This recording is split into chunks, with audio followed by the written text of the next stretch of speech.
ساتھیوں،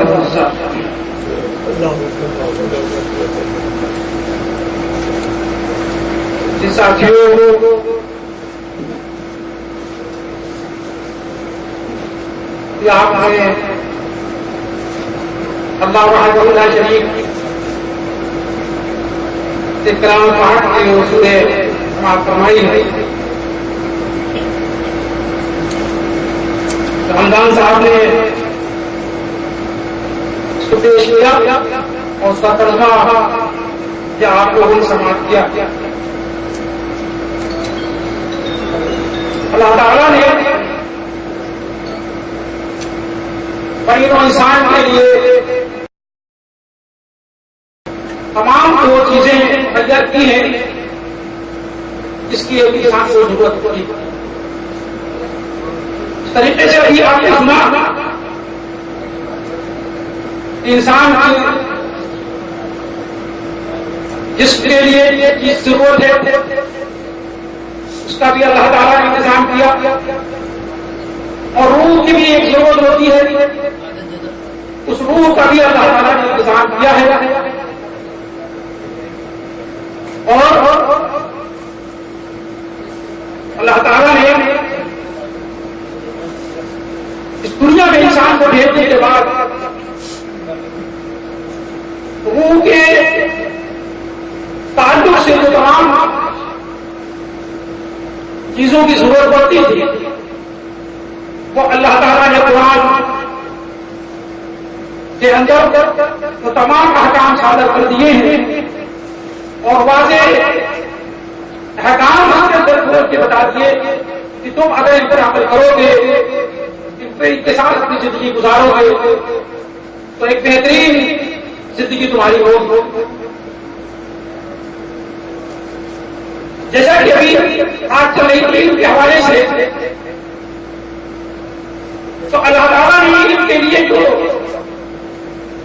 انسانوں کی ہدایت کے لیے منتخب کیا وہ لوگوں کی صورت میں تھی اور کتابوں کی صورت میں اللہ تعالیٰ نے کتابیں نازل کی.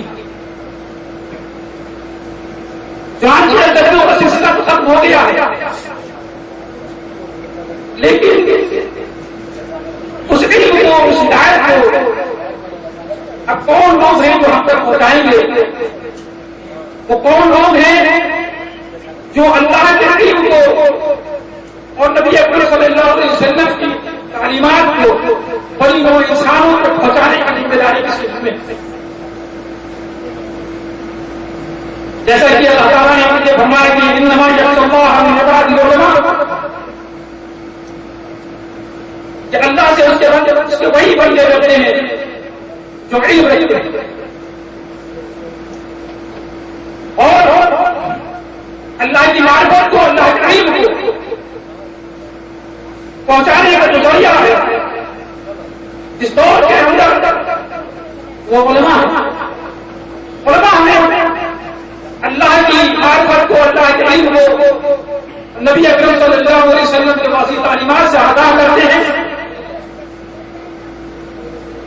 ہم اللہ رب العزت کا مخصوص احسان ہے ہمارے اوپر کہ اللہ تعالیٰ ہمیں اپنے علم سے، اپنی ہدایت سے ایسے علماء ہمارے بیچ بھیجا کرتا ہے، ایسے لوگوں سے رہنمائی کراتا ہے کہ جسے ہمیں ضرورت. ہم لوگ نابلد ہیں کہ اللہ تعالیٰ اور نبی اکرم صلی اللہ علیہ وسلم کی واضح تعلیمات کو سمجھ سکے، لیکن یہ اللہ کا احسان ہے کہ ہمارے بیچ کو علماء کا انتظام کیا ہے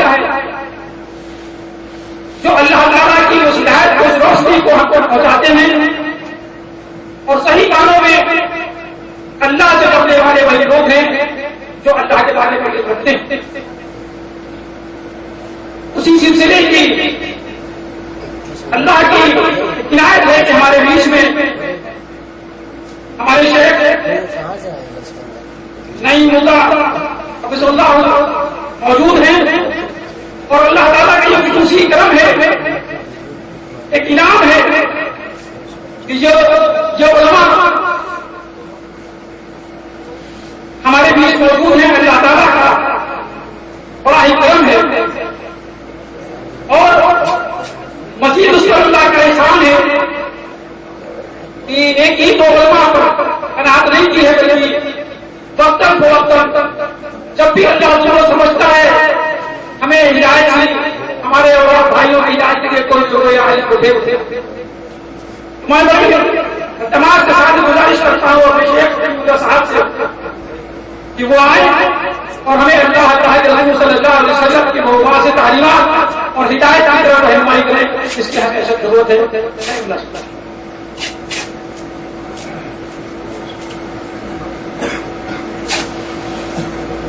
السلام علیکم ورحمۃ اللہ وبرکاتہ۔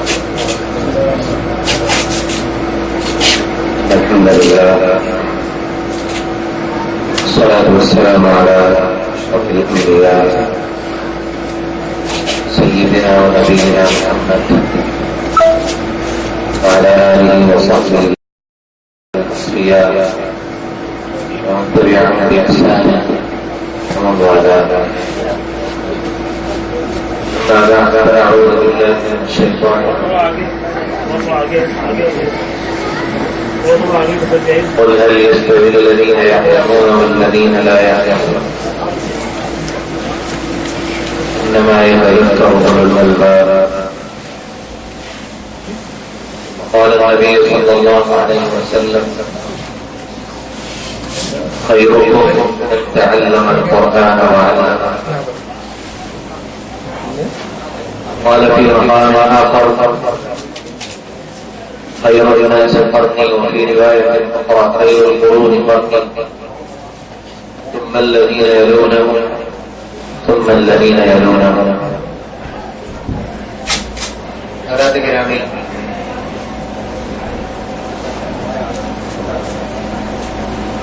اللہ سبحانہ و تعالی نے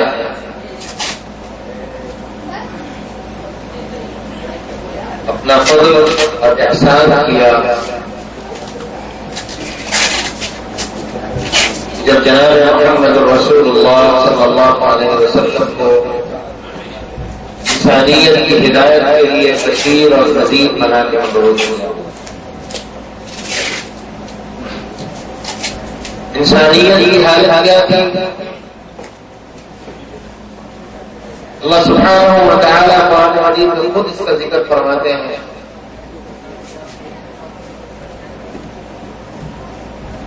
کہ ہم نے تمہاری طرف ایک فترہ کے بعد ایک رسول بھیجا ہے. عام طور پہ ہم فترہ کا معنی زمانہ کرتے ہیں، لیکن عربی لغت کے اندر خاص طور پر فترہ ایسے زمانے کو کہا جاتا ہے تو خالصتاً جہالت کے اوپر مبنی، خاص وہ زمانہ جس زمانے کے اندر جاہلیت کے اندھیرے پوری کائنات کو ڈھانپ کر، اور یہی بات خود رسول اللہ صلی اللہ علیہ وسلم نے بھی اپنی زبان مبارک سے بیان کی. دعوت ابیکم ابراہیم، میں تمہارے باپ ابراہیم کی دعا ہوں، اور یہ تو امی، میں اپنی ماں کا خواب ہوں. اور وہ خواب کیا تھا؟ خود اللہ کے رسول بیان فرماتے ہیں کہ میری ماں نے خواب دیکھا کہ ان کے پیٹ سے ایک روشنی نکلی جس نے شام اور کیسر و کسرا کے روم کے محلات کو بھی روشن کیا، اور وہ روشنی خود جناب محمد رسول اللہ صلی اللہ علیہ وسلم جو اپنے ساتھ ایک نور ہدایت قرآن مجید کی شکل میں لیتے ہیں. آج کا جو ہمارا عنوان ہے اس کے لیے ایک مختصر کلمات میں نے آپ کو علم کے متعلق، علم کی فضیلت کیا ہے، علم کا مرتبہ کیا ہے، اہل العلم کی شان کیا ہے، علم سیکھا کیسے جا سکتا ہے، یہ ساری چیزیں اس مختصر وقت میں آپ کی خدمت میں بیان کرنے کی سعادت حاصل کروں گا. اس دعا کے ساتھ اللہ ہمیں سمجھنے اور عمل کرنے کی توفیق عطا.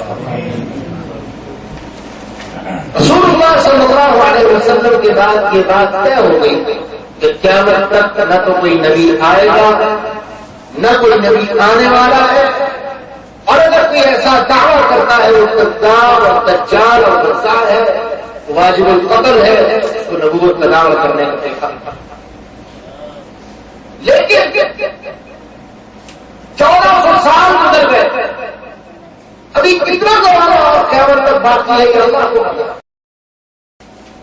جاہلیت کے جو دروازے رسول اللہ صلی اللہ علیہ وسلم کی بعثت مبارکہ سے پہلے سے کھل چکے تھے، ان کا وجود آج تلک بھی باقی ہے، اور اس کا سبب صرف اور صرف ایک ہمیں نظر آتا ہے، وہ ہم لوگوں کے علم سے ناآشنائی ہوتی ہے۔ مثال کے طور پر کہ رجب شروع ہوا جاتا ہے 3 تاریخ زمانے جاہلیت سے، رسول اللہ صلی اللہ علیہ وسلم کے پہلے کے زمانے سے یہ بات قرآن میں واضح کرتی ہے، ان عدت الشہور عند اللہ 12 شہرا فی کتاب اللہ، کہ اللہ نے سال کے دنوں کی تقسیم 12 مہینوں میں کی، اور اس کے اندر 4 مہینے اللہ نے حرمت کے بنائے، اور یہ بات طے کر دی گئی، واضح کر دی گئی کہ حرمت کے مہینے کون کون سے ہیں، 3 اشہر حج اور چوتھا رجب۔ جاہلیت کے زمانے میں یہ رسم کھلی کہ رجب کی کوئی فضیلت کسی کو سامنے نظر نہ آئی، تو لوگوں نے کیا کیا، رجب کے اندر طرح طرح کی رسومات اور طریقے اور نئی نئی چیزیں اللہ کے رسول کی بعثت سے پہلے لوگوں نے رجب کے اندر کرنے شروع کر دیا۔ کیوں؟ جواز یہ پیش کیا جاتا تھا کہ حج کے مہینوں میں ہم حج کی تیاری کرتے ہیں، حج کا سفر کرتے ہیں، ایک مبارک سفر ہے، بابرکت سفر ہے، اس لیے رجب جو کہ حرمت کا مہینہ ہے، اس میں بھی کچھ نہ کچھ ہونا چاہیے۔ اور یہ جواب ان کی سوچ اور عقل کے مطابق تھی، کیونکہ جب اللہ کے رسول صلی اللہ علیہ وسلم آ گئے، اس کے بعد ایسے جوابات اور ایسے اس طرح کے جوابات پیش کرنے کی کوئی گنجائش ہی اللہ کے رسول نے باقی نہیں رہی، ہر چیز کو واضح کر دیا گیا، جو تم نے بات کرنی ہے قرآن کی طرف رجوع کرو، مل جائے ٹھیک، سنت رسول صلی اللہ علیہ وسلم سے تمہیں ضرور مل جائے۔ اگر سنت رسول سے بھی نہ مل سکے تو کسی حد تک تعاون صحابہ کو بھی اس بات کے اندر شامل کر لینا اور قبول کر لینا، تمہیں رہنمائی کے رستے تمہارے سامنے ضرور بات۔ جاہلیت کی یہ بات رسول اللہ صلی اللہ علیہ وسلم کے زمانے میں، لیکن کوئی فضیلت جیسا کہ حدیث ہمارے ہاں سے بڑی معروف چل رہی ہے، اللہم بارک لنا فی رجبنا مبارک لنا فی شعباننا مبارک لنا رمضان، الحدیث موضوع، حدیث موضوع جھوٹی مرنا، کوئی حقیقت نہیں ہے، لیکن ہم بیان کر رہے ہیں، سینڈ بھی کر رہے ہیں، سب کچھ سبق کیا ہے؟ یہی بات جس سے میں نے اپنی گفتگو کا آغاز کیا، جاہلیت کا وہ دروازہ جو اللہ کے رسول صلی اللہ علیہ وسلم کی بعثت سے پہلے کھلا تھا، اس کے اثرات آج تک بھی باقی ہے، جو حضرات رسول اللہ صلی اللہ علیہ وسلم اپنی حیات طیبہ میں کلیئر کر کے ان کو ختم کرتے ہیں۔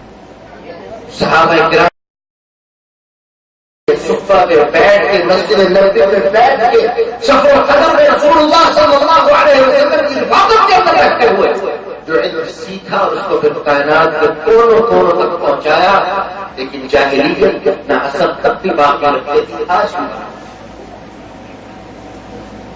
اس وقت وہ ان کے متلاشی معلوم تھے، ان کے کیا معلوم تھی، اللہ کے رسول کا جو بھی فرمان سنتا تھا کہ جو بندہ اپنے گھر سے علم کے رستے کو طے کرے، اپنے گھر سے نکلے کہ وہ علم کے رستے پہ چلے، سخر اللہ به طریقا الی الجنہ، اللہ سبحانہ و تعالیٰ اس کے لیے جنت کے رستوں کو آسان کر دیتا۔ صحیح مسلم کی بات ہے، جب وہ حدیث سنتے ان کی غیرت ایمانی، ان کا جوش وہ بلند ہوتا، وہ تحصیل علم کے لیے گھر سے نکل پڑتا۔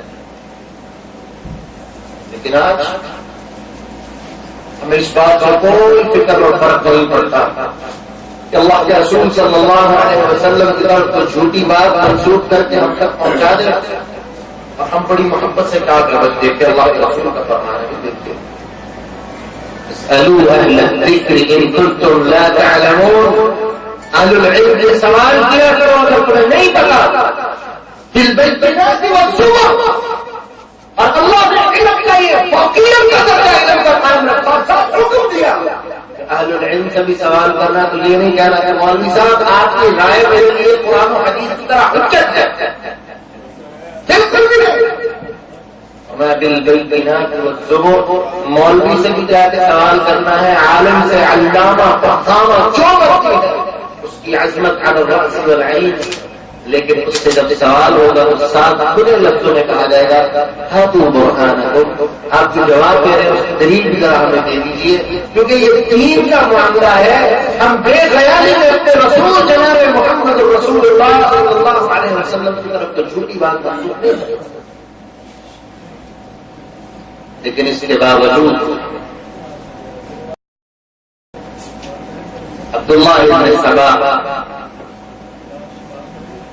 یہودی کا اپنی پوری ٹیم اور گروہ لے کے وہ اسلام کا ڈھونگ رچاتے ہوئے منافقت کی شکل لبادہ ہو کے وہ مدینہ میں آیا، سیدنا علی رضی اللہ عنہ کے ساتھ کوفہ بھی گیا، ان کے ساتھ ساتھ رہتا، اور اس شخص کا کام کیا تھا کہ یہ اپنے پاس سے جھوٹی موضوع اور غلط قسم کی حدیثیں گھر گھر پہ رسول اللہ صلی اللہ علیہ وسلم کی طرف منسوخ کر کے لوگوں کے اندر پھیلاتا۔ جاہلیت کی وہ رسوم جو اللہ کے رسول کے زمانے سے پہلے تھی وہ چلتی گئی یہاں تک کہ آج تک بھی ہمارے اندر وہ رسومات باقی نہیں۔ اور کیا ہوا؟ سبحان اللہ وبحمدہ، عبداللہ ابن سبا نے جس چیز کا سب سے بڑا فائدہ اٹھایا وہ کیا؟ مسلمانوں کی رسول اللہ صلی اللہ علیہ وسلم سے جو بے لوث انتہا کی محبت تھی، جو ان کے ایمان کا حصہ تھی، اس محبت کا نجائز فائدہ اٹھاتے ہوئے ان کے کانوں میں رسول اللہ صلی اللہ علیہ وسلم کی نسبت سے جھوٹی اور موضوع روایتیں ان کے کانوں میں ڈالنا، اور نتیجہ وہ روایتیں پھیلی، اور آج تک وہ روایتیں ہمارے اندر، ہمارے درمیان ایک عقیدے کی طرح اور ایک حجت کی طرح ایک نسل بن کے ہمارے درمیان حاصل ہوئی۔ محدثین نے اس کا تدارک کیا۔ ابن حجر نے کتاب لکھی تبیین العجب بما ورد فی فضائل رجب کے نام سے کتاب لکھی، بصیری نے کتاب لکھی فصل الخطاب بما ورد فی فضل فی رجب العجاب، اس پر کتابیں لکھی محدثین، لیکن جب طالب علم نہیں ہے، علم سیکھنے والے نہیں ہے، سمجھنے والے نہیں ہے، ان کتابوں کا کیا فائدہ جو لکھ کے محدث سے لوگوں کے درمیان پھیلائی اور لوگوں نے پکڑ کر کو رسوم کے اندر جاہلیت کے اندھیرے اللہ کا رسول صلی اللہ علیہ وسلم نے جس طرح ختم کیے، وہ کیا تھا؟ آپ نے لوگوں کو سیکھنے پہ لگایا، لوگوں کے اندر اس جذبے کو پیدا کیا، اس تڑپ کو پیدا کیا، لوگوں سیکھو، لوگوں سیکھو، لوگوں سیکھو، تاکہ جاہلیت کی رسومات تمہارے اندر باقی ہے اور تمہاری وجہ سے آگے نسلوں میں منتقل ہوگی، وہ بالکل ختم۔ اسی لیے رسول اللہ صلی اللہ علیہ وسلم نے حکم دیا، آپ صحابہ کو بھیجتے تھے، خود مکہ میں تھے مصعب بن عمیر کو مدینہ میں تھے، خود مدینہ میں تھے عثمان بن ابی العاص کو طائف میں، خود آپ مدینہ میں تشریف فرما تھے، کئی صحابہ کو شام تھے، کئی صحابہ کو مکہ میں محفوظ کیا۔ اس لیے جاؤ وہاں جا کے مدارس بناؤ، جاؤ وہاں جا کے بیٹھو اور قال اللہ اور قال رسول کی تعلیم کرو۔ یہ وہ زمانہ تھا اس کے بارے میں روایت آپ کے سامنے تلاوت کی۔ رسول اللہ صلی اللہ علیہ وسلم فرماتے ہیں خیر القرون قرنی، لوگوں جان لو کائنات کے اندر جو بہترین زمانہ ہے وہ میرا ہے، یعنی صحابہ کا کتاب رکھنے والے کتنی طرح کی صحابہ ہے علم حاصل کرنے کے لیے، سبحان اللہ۔ ابو ہریرہ رضی اللہ عنہ سن 6 ہجری میں مسلمان ہوئے، 6 ہجری۔ بعض کہتے ہیں خیبر جب فتح ہوا تب مسلمان، یہ خیبر کے علاقے، یہ بات ہے داؤد قبیلہ خیبر کے علاقے میں آج بھی ہو جو وہاں سے عبد الرحمن یا عبداللہ الدوسری ان کا نام تھا۔ اللہ کے رسول کی خدمت میں کب آئے ہیں؟ سن 6 ہجری۔ 3 سال اور کچھ ماہ ان کی رسول اللہ صلی اللہ علیہ وسلم کے ساتھ رفاقت ہے، اور دل میں صرف تڑپ تھی، اور وہ تڑپ کیا تھی کہ میں محمد رسول اللہ صلی اللہ علیہ وسلم کی زبان مبارک سے نکلے ہوئے انمول موتیوں کو سنبھال لوں اور لوگوں تک پہنچاؤں، لوگ اس سے مستفید ہو، اس ذخیرہ علمیہ کے لوگ پیدا ہو۔ ابو ہریرہ سے کہتے ہیں انشاءاللہ صحیح بخاری کے اندر اتنا ٹکڑا جو موجود ہے وہ خود کہتے ہیں اللہ کی قسم صحابہ بازاروں میں جاتے تھے، تجارت نہیں کرتے تھے، گھر میں ان کی میاں کی بیوی بچے بھی تھے، سب کچھ تھا، میں سارا دن صفحہ کے چبوترے میں پڑا رہتا تھا، اور میری زندگی کا صرف ایک مقصد تھا علم سیکھنا، اور اس وقت علم جناب محمد رسول اللہ صلی اللہ علیہ وسلم کی حدیث تھی، یا قرآن کا علم کیا یا اللہ کے رسول کی حدیث، سارا دن صفحہ کے چبوترے میں پڑے۔ وہ رہ رہا آپ کو کس چیز نے اتنا اس چیز کو ابھار دیا؟ کون سی چیز تھی جس نے اتنا جوش دلا دیا کہ سب کچھ چھوڑ کر اللہ کے رسول کی خدمت میں آ کے بیٹھ گئے؟ کہتے ہیں میں نے اللہ کے رسول کا فرمان سنا تھا، اور یہ بات خطیب بغدادی نے اپنی کتاب آداب السامع کے اندر نقل کی۔ کہتے ہیں میں نے اللہ کے رسول کا فرمان سنا تھا، اللہ کے رسول نے فرمایا طالب علم بن کے گھر سے نکلتا ہے، اللہ کی رحمت کے فرشتے اپنے پروں کو اس کے پیروں تلے بچھا دیتے ہیں۔ کیوں بچھاتے ہیں؟ اس وجہ سے کہ رب العالمین عرش پہ بیٹھا اس طالب علم سے راضی ہو رہا ہوتا ہے، اور اللہ فرشتوں کو حکم دیتا ہے کہ جاؤ میں اس سے راضی ہوں، اور میری رضا کو اور زیادہ حاصل کرنے کے لیے جا کے اپنے پروں کو اس کے پیروں تلے بچھا۔ جیسے سوچ تڑپ رکھنے والے طالب علم کہاں معاذ اللہ ہمارا حال تو یہ ہو گیا۔ اللہ کے رسول بیان فرماتے ہیں ابن ماجہ کی روایت ہے، شیطان اپنی میٹنگ کرتا ہے اپنے چیلوں کے ساتھ،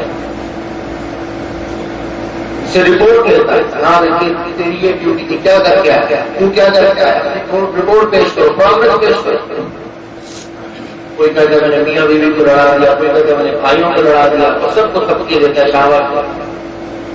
ایک اٹھتا ہے وہ کہتا ہے جناب میں ایک طالب علم کو جو علم سیکھنے کے لیے گھر سے نکلا تھا، میں اس کو برگلا کے کسی طرح سے اپنی جال میں پھنسا کے اس کو علم کے رستے سے ہٹا کے گھر کے رستے کی طرف واپس کر دیتے ہیں۔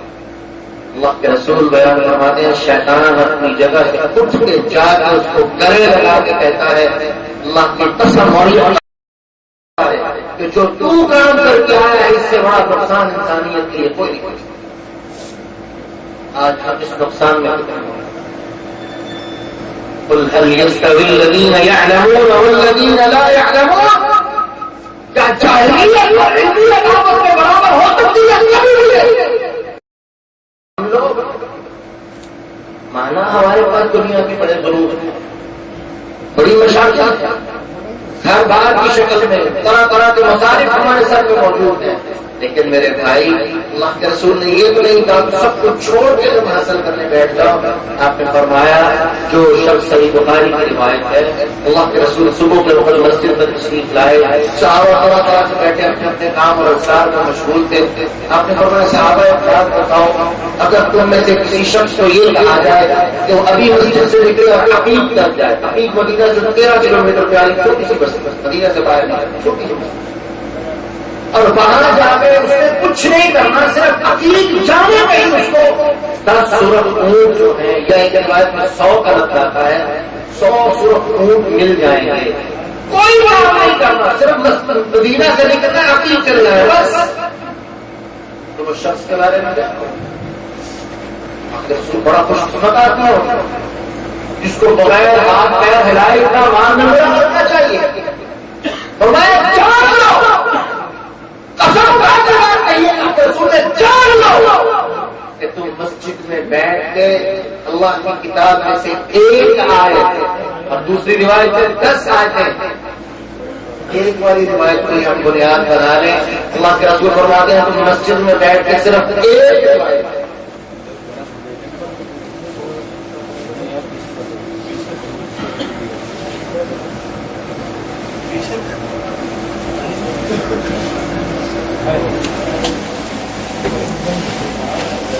جی اللہ کے رسول بیان فرماتے ہیں صحابہ میں قسم اٹھا کے بیت کے بعد کہہ رہا ہوں اگر تم میں سے کوئی شخص نماز کے بعد مسجد میں بیٹھ کے ایک آیت قرآن مجید کی سیکھ لے صرف ایک آیت فرمایا وہ ایک آیت والا اس شخص سے زیادہ بہتر ہے جس کو بغیر محنت اور مشقت کے 100 یا 10 منہ سنا خود جو آپ کے سب سے مہنگے حکم مانے جاتے ہیں وہ ایسی یقین جانے لیکن ہم لوگ مادہ پرستی میں رہنے والے لوگ کون جانتا ہے کہ قرآن مجید کی ایک ایک سیکھنے کے بارے میں اللہ کے رسول نے کہا تھا خیر من الدنیا وما فیہا دنیا کے اندر جو کچھ ہے دنیا کے سارے مال اور اموال ایک طرف اکٹھے کر دو اور قرآن مجید کی ایک آیت سیکھنے کی جو شرف اور عزت ہے وہ دنیا کے سارے مال اور شان و جلال سے زیادہ عزت ہے. کون ہے جو اس چیز کو سمجھتا ہے؟ کون ہے جو اس چیز کو سمجھنے کے لیے تیار؟ کوئی نہیں. اور یہی وہ اللہ کے رسول نے مثال دی جو صحیح بخاری کے اندر موجود ہے.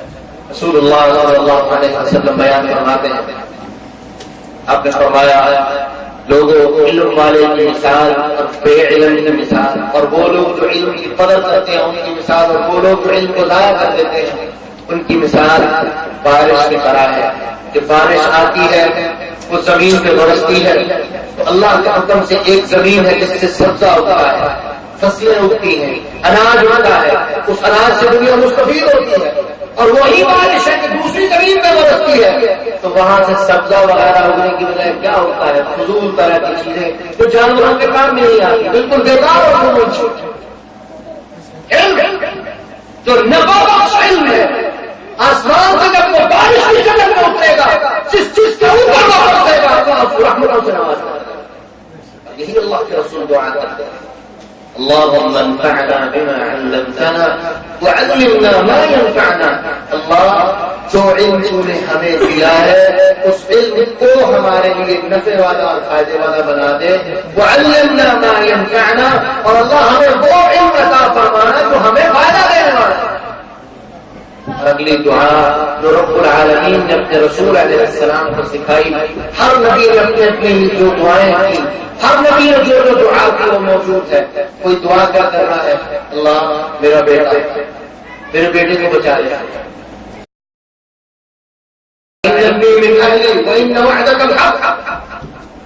کوئی اپنے دعا کر رہا ہے کوئی یوسف علیہ السلام کے بعد یعقوب علیہ السلام اپنے بیٹے کے لیے اللہ سے دعائیں مانگ رہا ہے.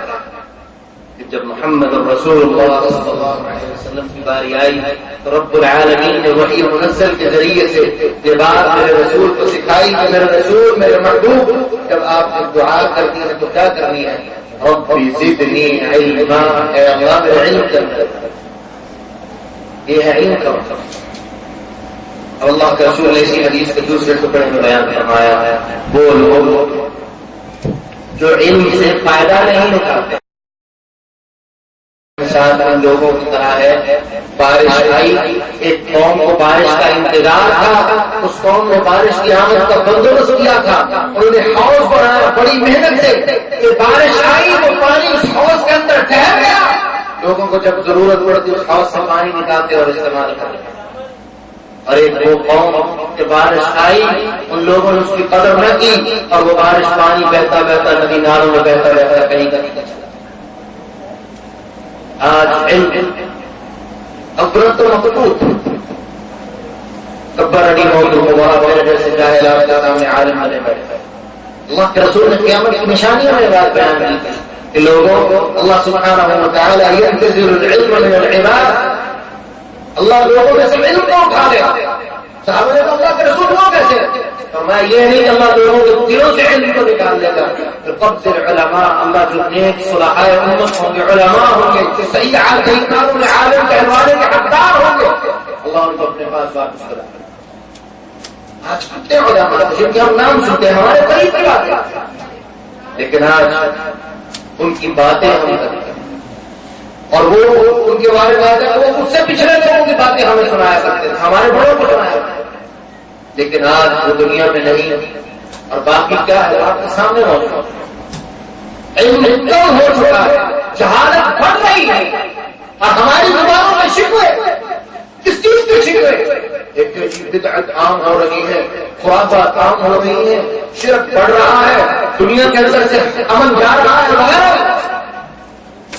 میرے بھائی مجھے یہ بتلائیے، دنیا مصیبت کا شکار ہے اور ہم سب اس بات سے بخوبی واقف ہیں، اس مصیبت پر صرف اور صرف ایک علاج ہے، اور یہ وہی علاج تھا جو جناب محمد رسول اللہ صلی اللہ علیہ وسلم نے کیا۔ وہ کیا تھا؟ لوگوں علم کو پھیلاؤ، لوگوں علم کو پھیلاؤ، اور علم سے مراد ہمیشہ کے لیے یہ بات یاد رکھ لیجیے، کبھی یہ سائنس اور ٹیکنالوجی کا علم کے زمرے میں نہیں آئے گا، دنیاوی علوم کبھی علم کے زمرے میں نہیں آئیں گے۔ اب لوگوں جان لوگ جب یہ سمجھیں کہ دنیاوی علوم ان کے اوپر فخر کریں اور کہیں یہ علم ہے تو جان لینا، ساعۃ تقرب بکم، قیامت تمہارے اور زیادہ قریب کر دی۔ کتاب اللہ اور سنت رسول پڑھنے پڑھانے والوں کو کیا کہنے دیے جاتے ہیں؟